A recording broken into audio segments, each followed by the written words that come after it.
welcome to Leaders of Tomorrow, the only daily enabling platform for small businesses. Over the past 7 years, we've understood what matters the most to you, the entrepreneur. And in year 8, we're bringing you 2 of your most pressing concerns, that are funding and mentoring. I'm Sunanda Jayaseelan. On tonight's show, we're bringing you a masterclass on family-run businesses. In this exclusive sit-down interview with the joint directors of Emami, I spoke to them about why innovation is so crucial when it comes to the FMCG industry. I also asked them how they're working so seamlessly under one roof when it comes to both business families, and their tips, tricks, advice, and suggestions for family-run businesses. Take a listen to a slice of that conversation.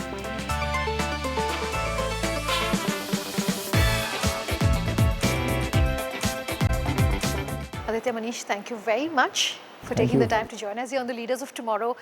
It's such a pleasure to be able to speak to people like yourself and companies like yourselves, which essentially embody what entrepreneurship is all about. So today's episode really is a masterclass of sorts in a nutshell for our entrepreneurs. So it's exciting to be speaking to the both of you. I want to start by talking really about the fact that Emami is known as a business that has now, over the generations, ensured that both sides of the families, the Agarwals and the Goenkas, are working together simultaneously, taking the business forward.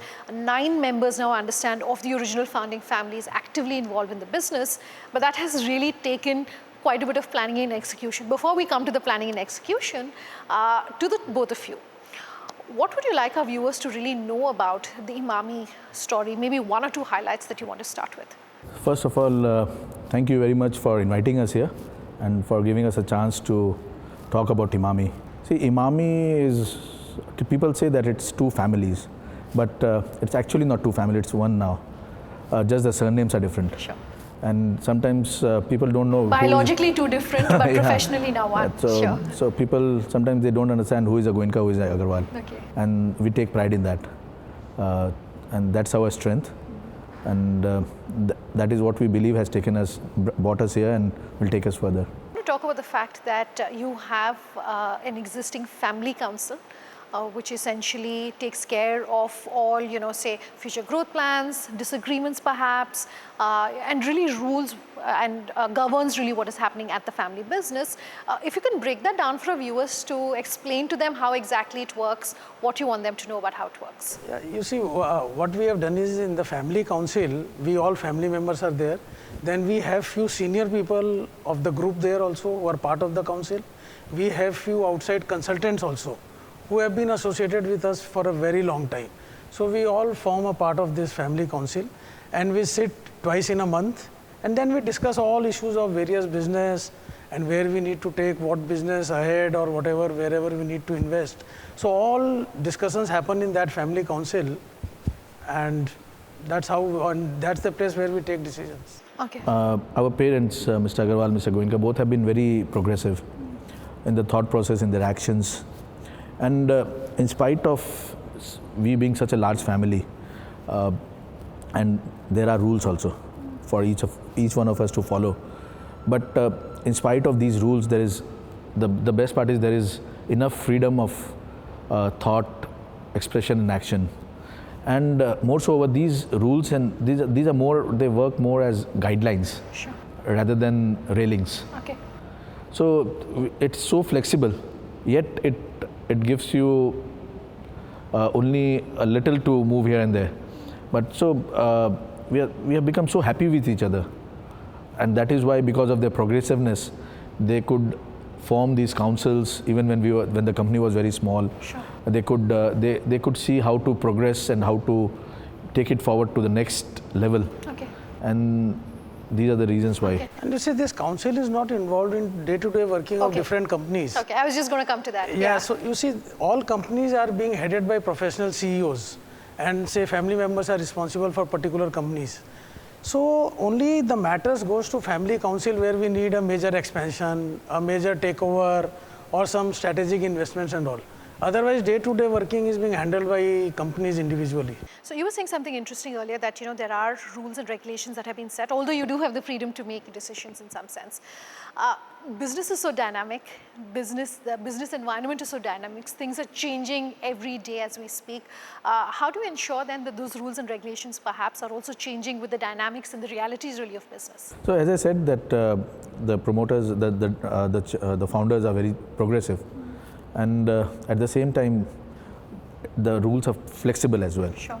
So and it acts more as a guideline, just to guide you, not to bind you.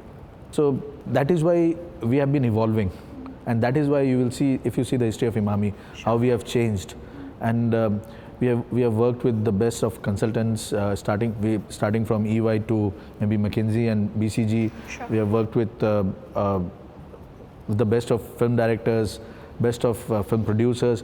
This we have been able to do not only because we had the money, but also because we wanted to do the best. And best only you can do if you are changing with time. So I think it's actually not a challenge at all. Okay. So you have guidelines, but you're also keeping, of course, all thoughts and opinions open. So you're listening to all the changes. So that yeah, happen. if I may also say that the things which are good, those should be written in rock. Okay. That should not change. Sure. Things which are not good, that should be fluid. It can change. Okay. You see, when we were very small, when they started, so we started working with best of the people of industry from that time. So they were always very forward-looking. You see, Mr. Alec Padamsi, Sure. he, I think he was associated with us for more than 20 years. Sure. So 20 years back, our company was very small. At that time, for our size of company, it would have been difficult to even work with them. And getting them to Calcutta. Yeah. Sure. Yeah. So they were very, very, very forward-looking and always wanted to work with the best of the people, irrespective of how big or small we are. So when we meet so many people, we get new ideas, we also change ourselves. Okay, so your advice then for entrepreneurs who are watching this interview to say, if you're in a family-run business where you have 2 or 3 generations who are still actively involved in the business, what should you do? Number one, I would say that there is a difference between ownership and management. Okay. We should understand that. We may be owners, but when you're in the office, you are a manager there. Number one. Number two, you should work like as if you are a custodian of your family council there. Sure. And number three, rules are there. Rules are for everyone. Rules are not to stop you from working, but to help you from doing things. So rules should always change, keep on changing. We should not think I am the owner, so the rules are not for me. I think... Yeah, and you see, when you are working together in a family business, you need to understand that trust is very important. That trust part, that's the key, and the communication, that is very key. That whatever, as you asked earlier also, there are 2 families working together. If communication and trust is there, then I think there's not much issues. You can easily work with anyone. Okay. And there will be not much issues, and issues are there, as I said earlier, also in all relationships. Okay, I'm sure this next question you've handled very many times in the past, but the question as far as succession is concerned, and this obviously comes up to the family council very often. How do you handle those questions? What would you have to say to our viewers about that? We are fortunate that this succession question doesn't come to us. Okay. It comes to our parents. So as the first, if you're taking this question on for the first time, then what would you have to say? As I said, management and ownership. Sure. So as successors, the ownership transfers. But as managers, it depends upon upon how you work, upon the quality of work you give to the organization. If you're not a good manager, you have to opt out. Okay. Okay. And you see, here succession, fortunately in our case, we are a very diversified group. So what happens is, we family members are responsible for certain companies. Sure. Like both of us work together, so we are responsible for 2-3 companies. His younger brother, my elder brother, they are responsible for a few companies. Then his sister and my cousins, they are responsible for certain companies. So individually, they are looking after the company.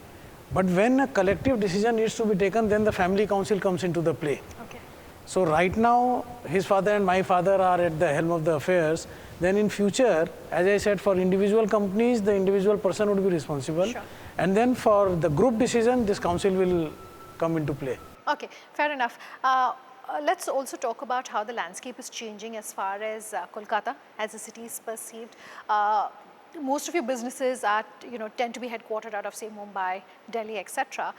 For a business that was started here and has been so successful here, what perhaps have been some of the best opportunities that Kolkata has thrown up for both of you, for Emami as a group? What would you like to tell our viewers about that? It's a huge advantage to us that, as you mentioned, most of the companies are based out of Bombay, Bangalore, Delhi. Yeah. So that turns out to be advantage for us, because then we become a very important choice for people living here. Sure.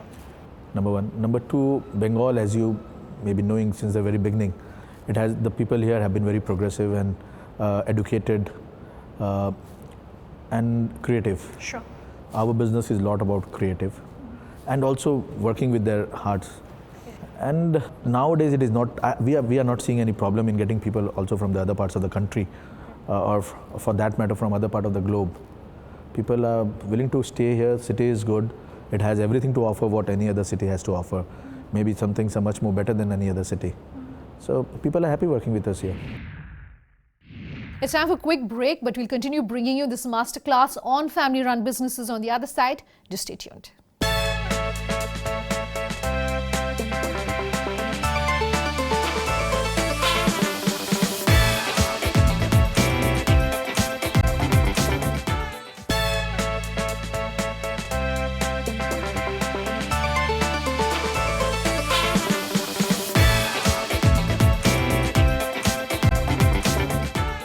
Welcome back. You're with us here on Leaders of Tomorrow. Tonight, Emami is our masterclass when it comes to family-run businesses. Listening to a slice of that conversation that I did with the joint directors of the company at the headquarters in Kolkata.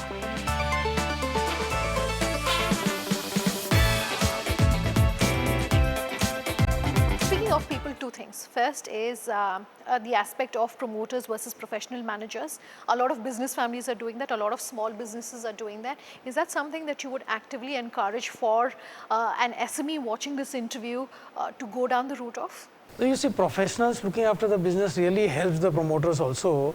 You see, they can then concentrate into expanding into other areas, and it really gives them time to give a thought on anything new. Sure. So making a company professionalism, it really helps, and we have seen that, as I said, when they started with Emami Limited with few products, and in the span of say 40 years where they have taken the group to, and it has been possible, professionalism has really helped us to take the company and group to this level. Sure. Then for businesses that are saying we don't want to let go of control, how have you managed to work that out at Emami? It's not about control. By working there, you're not actually wanting to control it. You should be able to contribute. So control is a very negative word here. Okay.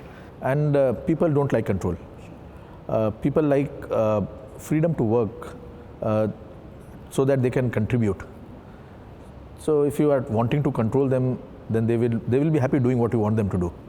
But actually you get good people to let them do what they should do. And you know, if good people are working for you, it's never like leaving the control of the company.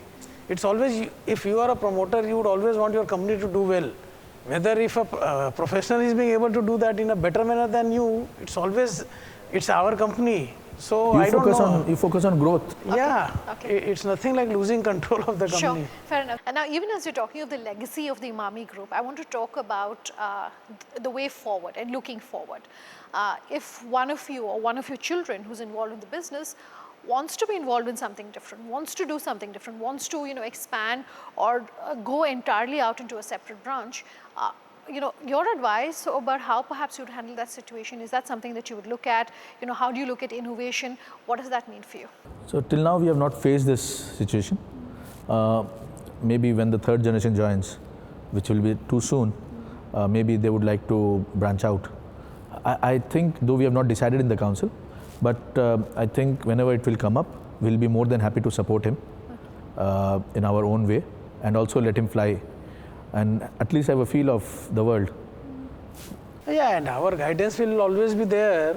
We would be in fact happy if somebody, youngsters, comes up with an idea and he wants to do something new. And you see, we have become so diversified by doing new things only. So if one of the youngsters would like to do something new, we would welcome it. So then the big picture as far as innovation is concerned, and we love asking everyone who comes on the Leaders of Tomorrow about their own approach to innovation. How do you approach innovation at Emami? How do you encourage innovation at Emami? You see, we have always believed in innovation. Right since beginning, I would say we have always come up with new products. Innovation is not only a different product, it's an idea. You see, like we came up with the fairness cream for men. It was for the first time, the leader in fairness cream segment was Fair and Lovely was the brand leader. So we positioned our product as especially for male. From a research, it came out that 35-40% of the usage of Fair and Lovely was among the male. So that was a great innovation, and we are still the market leader in fairness cream for men. Sure. So similar kind, I would say, since beginning, we have always believed in new things, new ideas, and we have come up with those. So as you said, innovation is not only about technology. Innovation is much beyond it. Yeah, of course, we use a lot of new technologies in our companies as well. In our factories, we have robots working for us. In our consumer insights area, we have this geotagging of your eyes, and if you're looking at a product for a longer time, the heat waves will tell us which part of the product you're looking at and why you are looking at. So there are many such things which are happening in our company also. Sure. But one thing is for sure, it has been very clearly told to us, and I would also like to convey this message to everyone who is watching the channel now, that we are a highly populated country, and it is our duty to see that people are getting jobs.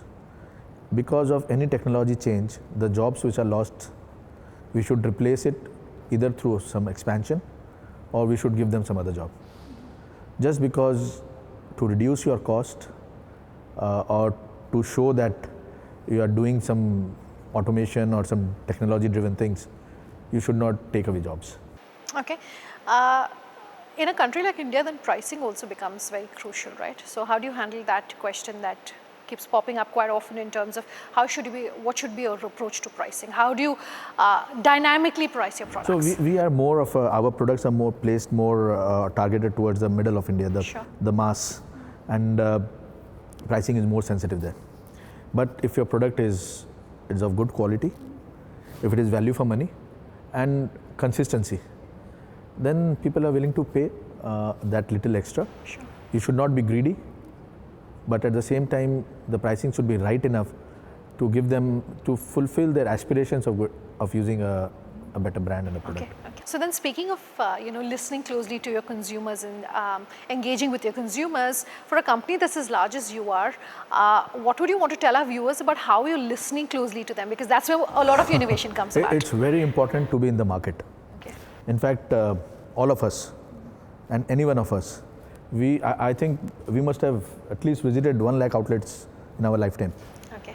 Market visit is very important. When we started also, we used to do regularly, and today also, we talk to our marketing people also, that market you have to keep going, because then only you will be in touch with the retailers, with the distributors and with the consumers.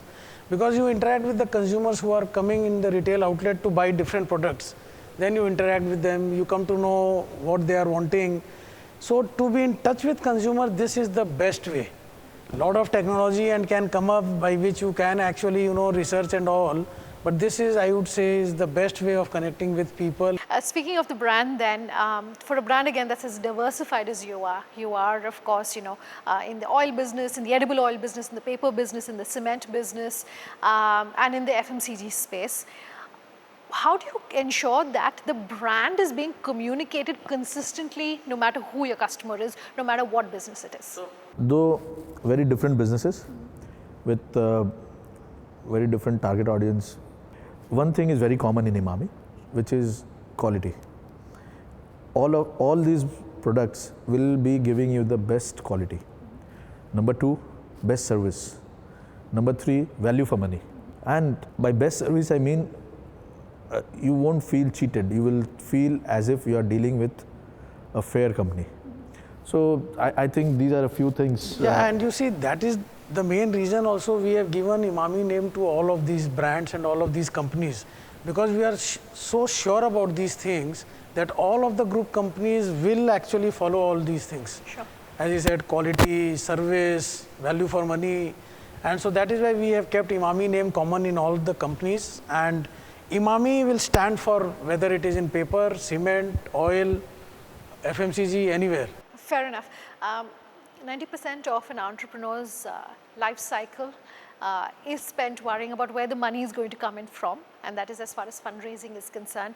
You are a listed company. Do you think that's essential for entrepreneurs? At what point of the life cycle perhaps should an entrepreneur look at listing? Should they look at, say, bank funding at the early stages? Should they look at private equity, venture capital? Is there any sort of thumb rule that you want to leave us with? I don't think there is a thumb rule, and I don't think there can be a thumb rule. It will depend upon the size of the business, the capital which you can raise on your own, and your comfort factor. Of course, listings will have a lot, you'll have to do a lot of work. Sure. Corporate governance should anyways be there, in spite of being you're listed or not listed. The money, if you're borrowing from the banks, you should be equally responsible, like as if it is your money, and you should be able to run your business so that you can return the money. And similarly, if you're listed the company, then you're responsible for the shareholders. So it's all about the company, whether it is your money or somebody else's money. Okay, fair enough.